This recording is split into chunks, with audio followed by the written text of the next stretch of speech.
예, 충남 공주 출신 민주당 박수현 의원입니다. 오늘 저는 국정감사도 치르고 예결위도 며칠째 하고 있습니다만 다른 어느 날보다 참 마음이 착잡합니다.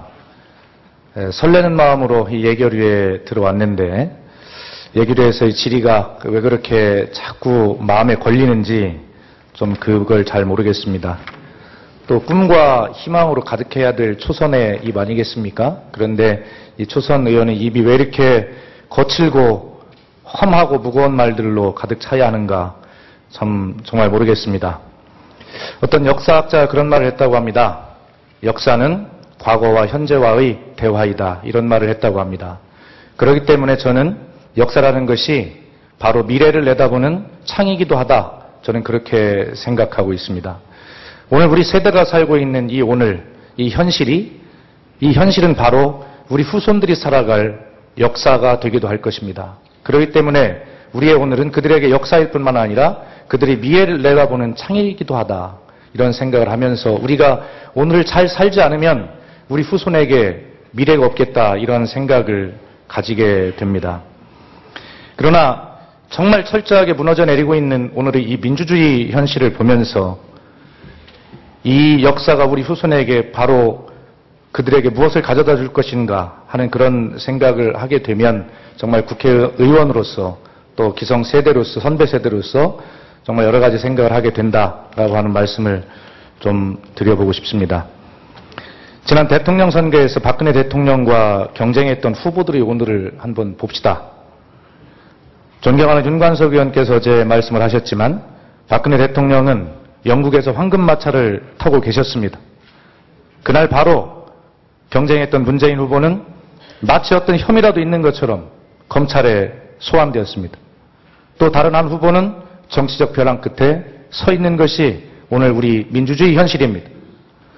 1971년에 박정희와 경쟁했던 김대중, 2012년에 박근혜와 경쟁했던 문재인의 모습이 도대체 왜 이렇게 닮아 있습니까? 그런데도 정상회담 회의록을 불법 유출하고 대통령 선거에 악용한 한쪽의 관계자들은 왜 제대로 조사하지 않습니까? 왜 그들은 서면 조사입니까? 도대체 이렇게 하면서도 우리가 우리 후손들이 미래를 이야기할 수 있을지 정말 참 참담한 심정이 든다라고 하는 나름대로 제 견해를 외람되게 말씀을 드리면서 몇 가지 좀 질의하고자 합니다. 문화재 청장님, 얼마 전에 그 1500년 백제 고도에서 그 산성의 벽이 무너져 내리는 사고가 있었죠? 네, 그렇습니다. 네, 그 자리에 다녀가신 것도 알고 있습니다. 예. 그런 일이 다시 일어나지 않게 하기 위해서 가장 중요한 것은 정확한 원인 규명이라고 생각하시죠? 예. 자, 그렇습니다. 저는 제가 민주당의 4대강 특위 위원입니다. 그래서 그런지 제가 무슨 이야기만 하면 우리 관계부처에서는 다른 말도 제가 하지 않았는데 무조건 4대강의 탓이 아닙니다라고 발뺌부터 합니다. 그러니까 자꾸 언론에 나는 것이 그 백제 조상들의 그 성벽이 무너져 내린 아픈 현실 앞에서도 4대강이냐 아니냐를 가지고 싸우는 이런 기막힌 현실밖에 보여줄 수가 없는 것이죠. 그래서 저는 그렇게 주장을 했습니다. 책임 있는 정부 당국의 태도는 단 1%라도 4대강의 영향이 있을 것이라고 하는 개연성이 있다면 그것까지도 거부하지 말고 정말 포함해서 모든 것을 원인을 조사해야 된다. 그렇게 이야기를 했는데 총장님 어떻게 생각하십니까? 그대로 동의합니다. 그렇죠? 예. 저도 4대강의 탓인지 아닌지는 잘 모르겠어요. 그렇기 때문에 그렇게 그것이다라고 확정해서 주장한 바가 없습니다. 예. 그런데 이 정부의 대책은 그 성벽이 무너져서 엄청난 그 충격을 받았는데 그 성벽이 무너질 때는 그 성벽을 받치고 있는 집안의 어떤 변화나 영향이 있으니까 무너졌을 그 개연성이 충분히 있는 것인데 그렇습니다. 그 집안의 영향은 전혀 조사하지 않고 왜? 집안의 영향을 조사하게 되면 4대강과 연결이 될까 봐 그렇다고 저는 생각합니다. 그런데 그건 하지 않고 성벽만 가서 변이만 조사하고 계측만 하고 있는 이 대한민국 정부가 과연 올바른 것이냐라고 하는 것에 대해서 저는 정말 참담함을 금할 길이 없다 이런 말씀을 드리고 왜 청장님께 이런 말씀을 드리냐면 청장님 정말 4대강의 탓이 아니기를 바랍니다. 또 아니어도 좋습니다. 기면 어떻고 아니면 어떻습니까? 청장님께서 국토부와 관계부처 면밀하게 협조하셔서 정말 그 원인이 무엇인지를 종합적으로 밝혀야 된다. 그럼 부처 간의 업무 협조를 정확하게 하시고 그렇게 좀 해주시길 부탁드립니다. 지금 그렇게 준비 중입니다. 예, 네. 하여튼 그렇게 해주시길 바라고요. 또 아까 존경하는 정수성 의원님께서 질의를 하셨지만 이 고도 보존에 관한 그 특별법 내용 잘 알고 계시죠? 잘 알고 지금 있습니다. 두 가지 문제가 무엇입니까? 예산이고 그다음에 주민 보조 사업. 그렇습니다. 그것이 주민 지원 사업이죠? 지원 사업. 네. 네. 우리 되지 않고 기재부 있습니다. 차관님. 네. 지금 그렇습니다. 문화재청에서 여러 차례 기재부에 요청을 하고 있을 텐데요. 특별법만 만들어놨지 사실은 예산은 특별하지가 않아요. 일반적으로 경쟁해야 되고 그런 예산입니다. 그리고 특히 그중에 그 보존 육성 사업 같은 것들은 역시 뭐 총액 계상으로 돼가지고 다른 지자체와 똑같이 경쟁하니까 이 특별법에 의해서 어쨌든 제한을 많이 받았기 때문에 그거를 좀 이미 좀 알아주자고 만든 특별법이 전혀 알아주지 않고 있는 것이거든요. 그거 고쳐야 됩니다. 또 주민지원 사업 역시 지난 3년째 예산이 한 푼도 배정이 안 되고 있어요. 그러니까 올해 제가 본 의원이 굉장히 이야기를 많이 했더니 기재부에서 뭐라고 했냐면 문화재청에 오히려 올해는 기재부가 입장이 좀 확실히 유연해졌다. 될지 모르니까 한번 그렇게 좀 해달라 이렇게 해서 꼭 요청을 하고 도움도 드렸는데 전혀 반영이 안 됐어요. 어쨌든 기재부 차관이 이 문제에 대해서요.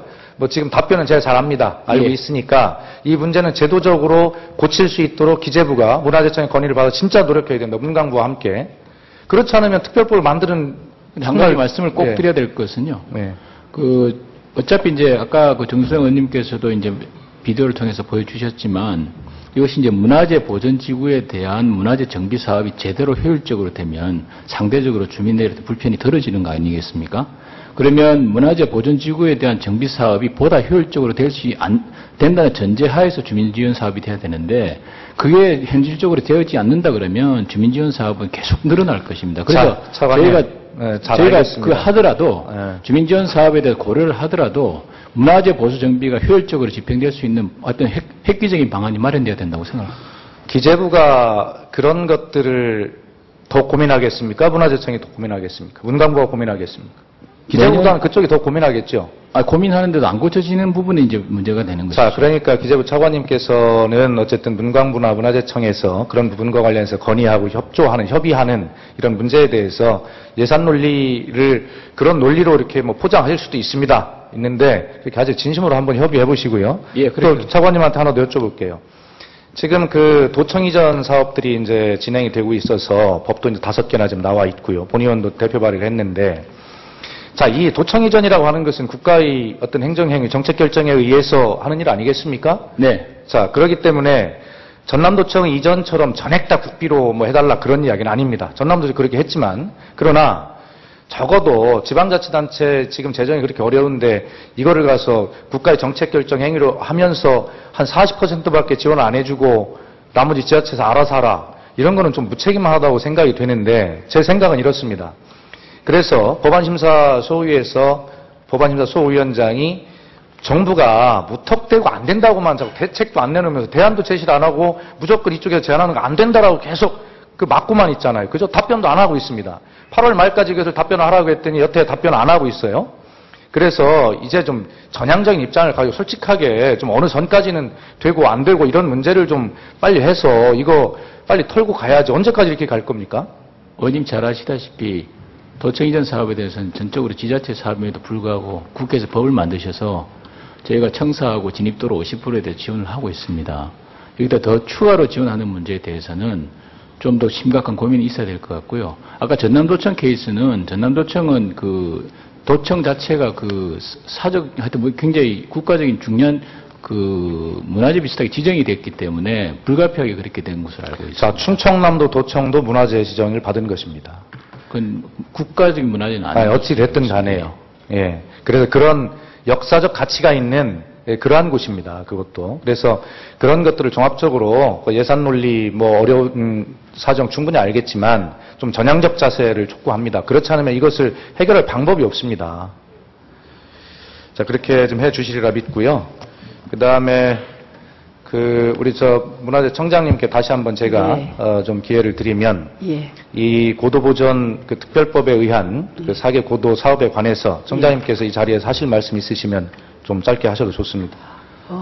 의원님께서 잘 알고 계시다시피 별도 개정이 되지 않으면 2천억이라고 하는 그 총액 예산 속에서 해야 할 일이 너무 많아서 최선을 다해서 나누지만 이제 집행률이 떨어지는 이유는 지자체에서 그 교부세 나가는 거를 매칭 펀드가 안 돼서 2월이 되거나 집행되지 않는 애로사항이 많습니다. 그래서 그 집행률 떨어지는 문제도 있지만 2천억 가지고는 절대적으로 그 한쪽에다가 드릴 수 없는데, 예를 들어서 풍납토성도 지금대로 하면 82년 걸립니다.